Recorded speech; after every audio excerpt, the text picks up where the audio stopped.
Huiselijk geweld verkent heel veel verschillende facetten. Het is niet alleen maar het letterlijk slaan, dat is één onderdeel van huiselijk geweld. Hè? Dat fysiek, dat er ruzie is ontstaan en dat een van de partners of beide partners beginnen echt fysiek elkaar dus te mishandelen. Dat is één onderdeel ervan. Maar als je kijkt naar huiselijk geweld, is het breder.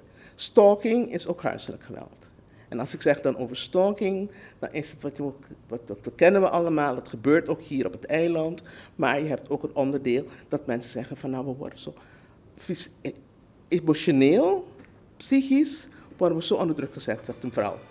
We hadden het over de verschillende facetten van huiselijk geweld.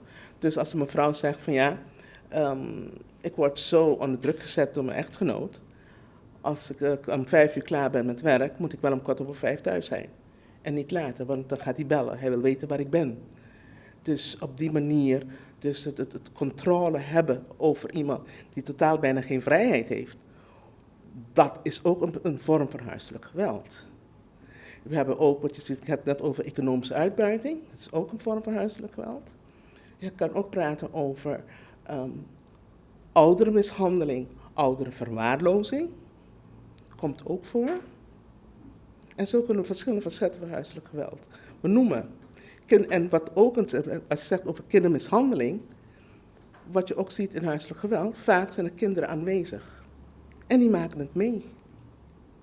En of ze krijgen ook klappen, of ze zijn in ieder geval getuigen van het huiselijk geweld.